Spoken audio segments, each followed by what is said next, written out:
in me has always been there. But now it's awake.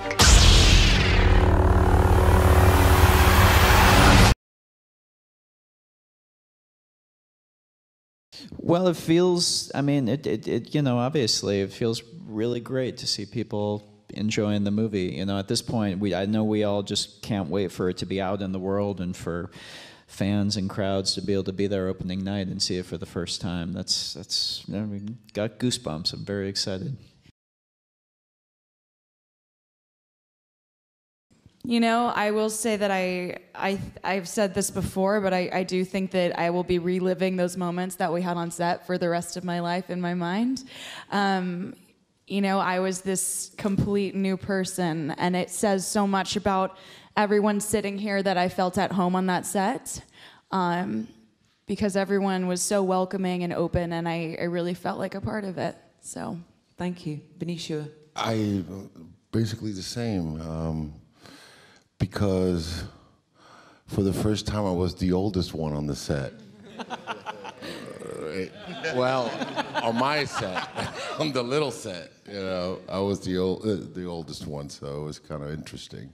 Does that make you the wisest as well, though? Not necessarily. Laura, what about for you, please? Well, I know we've been speaking a lot in the last 2 days about the environment that Rian created, but it was so seamless because it felt like any other film family. It felt protected and safe and collaborative and even like a small movie in some unusual way, but then periodically you'd look up and Chewbacca or R2-D2 would pass, and you were reminded of the environment you were in, but it was extraordinary. The thing is, I was always a book person, not a film person, really. So all the heroes I needed were in books. Books have never discriminated quite in the way films did. And I have two sisters and grew up in a very loving household and everything. So for me, I had everything I needed right in my home. But obviously, if I had been more of a film person, I think it would have meant a great deal. Because I really didn't, and I think that's why I didn't see the disparity so much, because I just hadn't had access to so many films. But the way people have responded has been wonderful, and I think it is only a good thing. And then to be joined by the wonderful people that have joined this film is great. Yeah, I don't know what that means. I know that I was given, you know, and from the very start, you know, Lucasfilm, Kathy Kennedy, and, you know, also the folks at Disney we did interact with, Bob Iger, Alan Horn, Alan Bergman, I know that there was nothing imposed on this movie from anyone, and I was not only allowed but encouraged to make the kind of Star Wars movie that I wanted to make. So, yeah, I don't know. Yeah, I'm not sure what that means. Oh, it's definitely good to be alive. I was really excited to see what Rian created for Poe, the conflict that he has, you know, in a very brutal way. You know, he took away the one thing that Poe knows how to do so well, which is jump into an X-wing and blow things up, and so he had to deal with being grounded, and I was really fortunate to have so many scenes with Laura. And it did feel like it was an intimate set. You know, I remember we just kind of got up on the set in our jeans and T-shirts and walked around and rehearsed it and talked about the different motivations. And just to take that kind of time in such a huge movie was pretty special. So no, I was really happy to do that, and also, of course, to work with Carrie again. Well, I found it a bit awkward at the beginning, to be honest. It's the thing I think is wonderful is there are so many people. We're just like on the poster, but there are thousands of people that have worked far longer and harder, I guess, than we have. Obviously, I'm talking about actors. So I think to take them round to the creature workshop and the props place and the costumes and everything, and for people who aren't usually on set or aren't publicly recognised for the work they do, for them to have received it, that felt pretty cool for me. When Daisy gave him a tour, and I used that opportunity to try and solve something that had been bothering me since Return of the Jedi, because when they told us that Carrie and I were brother and sister, I said, well, wait a minute, if Luke's Princess Leia's brother, doesn't that make me royalty? And she immediately said, no! I said, all right, Carrie, I'm just asking. But when I met the princes, I said, really, I really want your opinion on this. My mother was Queen Amidala. My father was Lord Vader. My sister is Princess Leia. Doesn't that make me royalty? Unfortunately, it was a split decision because William said yes. Harry said, I need more information, but I said, darn it, I need the ammunition to rub it in Carrie's nose. It's been going on for 40 years. Yeah, he was very gracious. He had some very kind words. And, you know, I grew up not just loving Star Wars. I went to the film school I went to because I read a book about George Lucas and saw that he went there. So to have a chat with him and to have him be so kind and gracious about the movie that we made, it felt pretty good, man. Felt pretty good.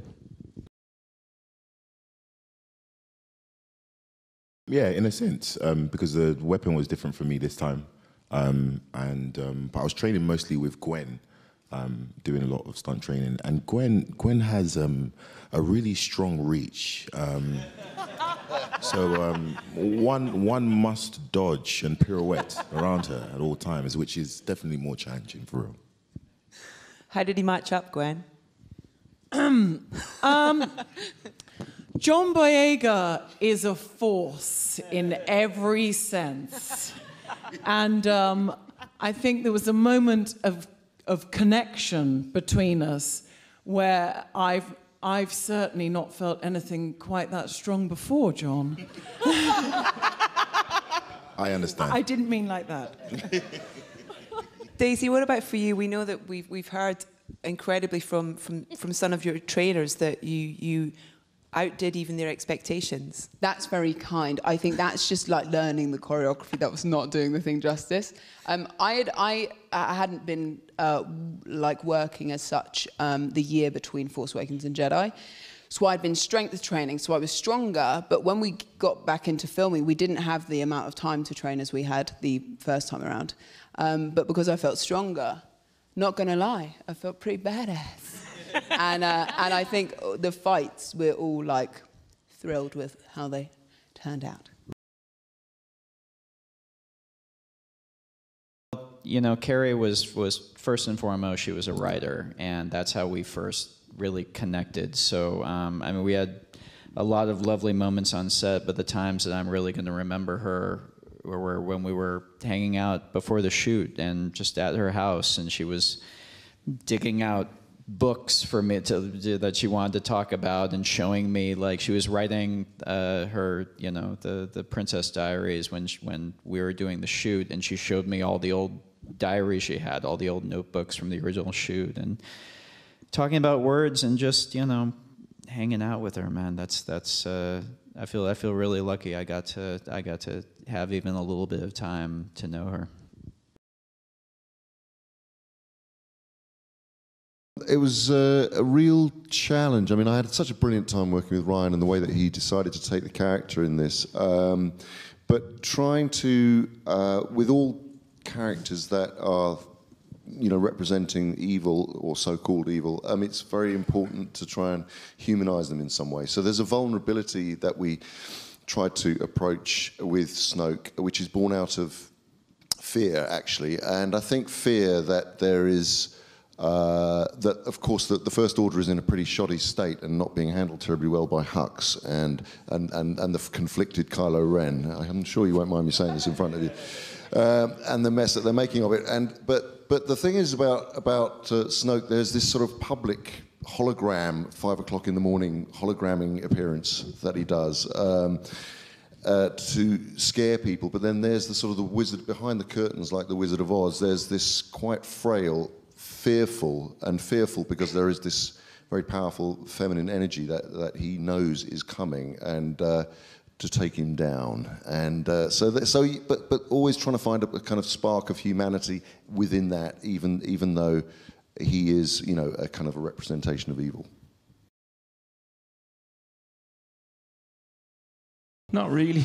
It was, myself and Ryan talked about the idea of just like a kind of a kicked dog, you know, because he's kind of undermined in the film, but you don't want him to lose the capacity of causing some damage, you know. So yeah, we just talked about the fact that, you know, a dog who gets kicked over and over and over again, eventually he'll bite back pretty hard. So that was kind of what we looked at, the hilarious notion of a kicked dog.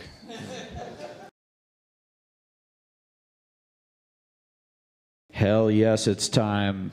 Yes, and there are so many. I mean, my God, there are so many incredibly talented, you know, female directors of color out there. It's yeah, absolutely, and so many that I would love to see play in this universe. God, man, yes, please, let's. I would love it to happen. No, it was just for Harrison, to be honest. Sorry, man. I have to be honest. It was just for Harrison. It was much more of a chemistry thing. We was just trying to, you know.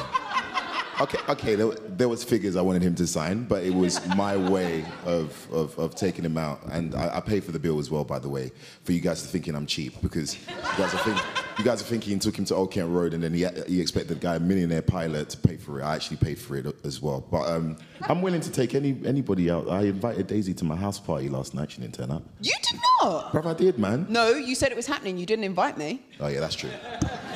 But that meant you were invited, by the way, so.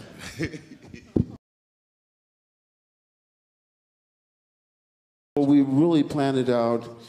I mostly worked with my own stunt coordinators. Daisy worked separately. What we didn't expect was when we went to shoot the scene, they dropped tons of ice-cold water on you. So at least I sort of wanted to work out how I was going to do the dialogue, and then, you know, it was all I could do to, you know, not fall over. It was unexpected the way it turned out.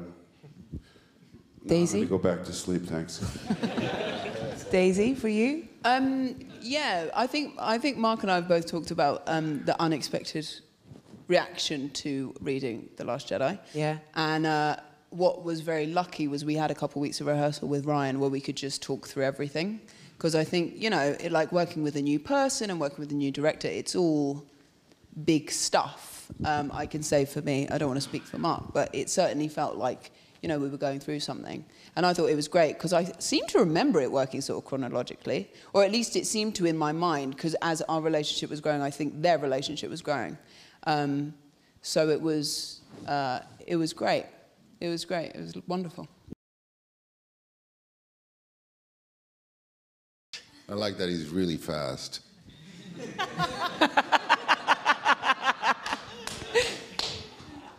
I kind of describe him like a West Coast jazz musician. You know, he just kind of hangs back and just, you know, he's fast, but you know, it's also mellow and in all that craziness too. And actually, just you talking now, I remember when we were in your office with Carrie and just like we were improvising and trying all sorts of crazy stuff and figuring out those scenes. And just there was a real looseness to it within all of the wildness, which was. All right, I'd just like helpful. To be honest about Ryan. All right, everyone's saying something Here we positive, go. man. I'm going to say something negative about Ryan. Ryan has the worst playlist ever on his phone.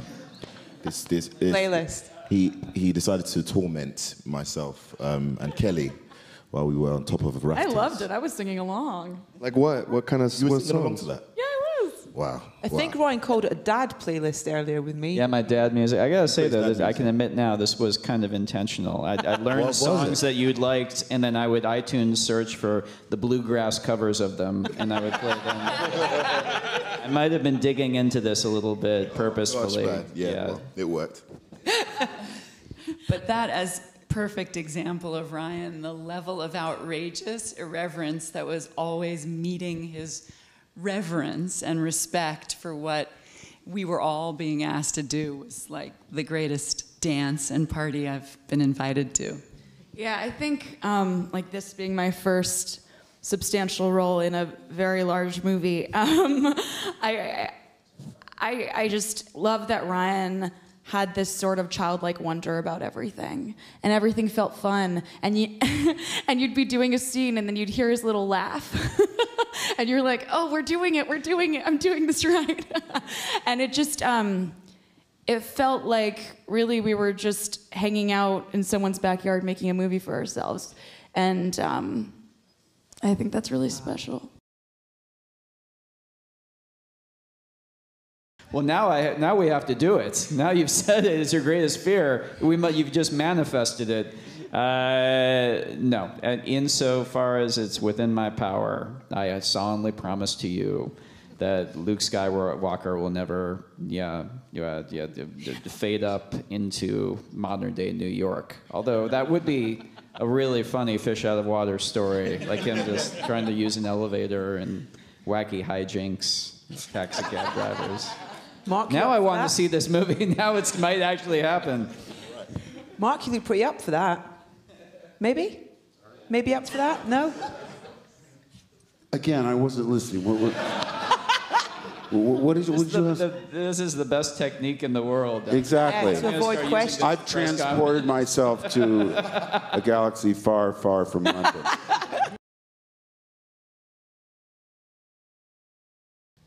Well, first of all, the cast is spectacular. You know, each one so talented in their own way. But, you know, like you say, I felt a strong sense of nostalgia. Like, I used to be the orphan discovering hidden powers. Now we've got this one. I used to be the hotshot, impulsive X-Wing fighter. Now we've got Oscar. I used to be the one sneaking around enemy territory in disguise. Now we've got Rose and Finn. So, you know, I had to fight the irrational urge that it's a bunch of strangers rummaging through my old toy box playing with my toys. But basically now at this age, I'm happy to let the kids do the heavy lifting.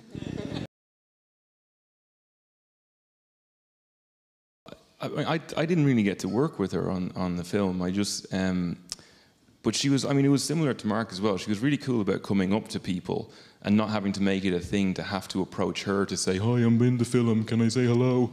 And, you know, she was just really generous, first of all. And then second of all, just, I think the magic of film is that you live forever. I mean, for people who knew Carrie, she'll live forever for them anyway, because she was just amazingly big-hearted and just totally herself and as irreverent as anybody I've ever met in my life, you know, and wore it all very lightly.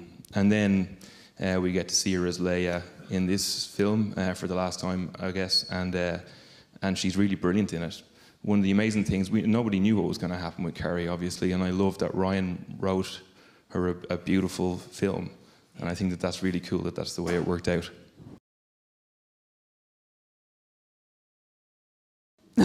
Still waiting for that check. That's what it's like. And they're waiting a long time. Long time, Oscar, eh? Long time. Oh my God. Daisy. I just enjoyed for the sheer joy of being a Pez dispenser. Yeah, right. I don't care about the money. I want to be on a pair of underoos. Thank you very much.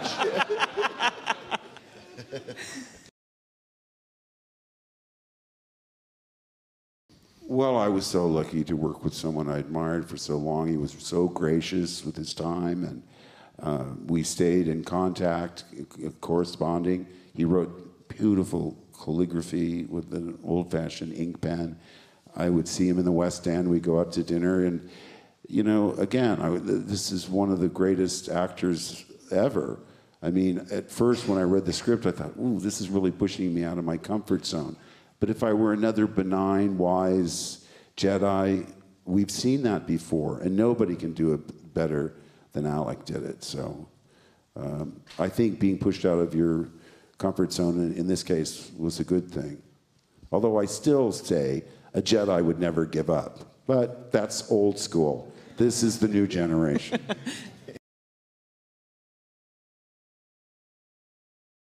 Yeah, I mean, it felt right. It felt really good to as I was writing it and as we were, you know, I don't know, for Star Wars to reflect a little more closely the world as it is today and the world as it actually looks around us. I think all movies today are starting to do that more and more, and I think that's nothing but a good thing.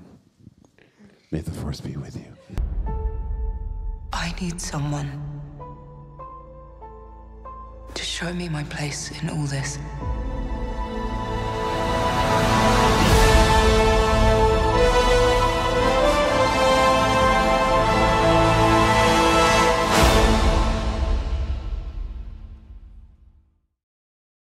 Thank you for watching The Fan Carpet. If you like this video, be sure to click that thumbs up button at the bottom of your screen.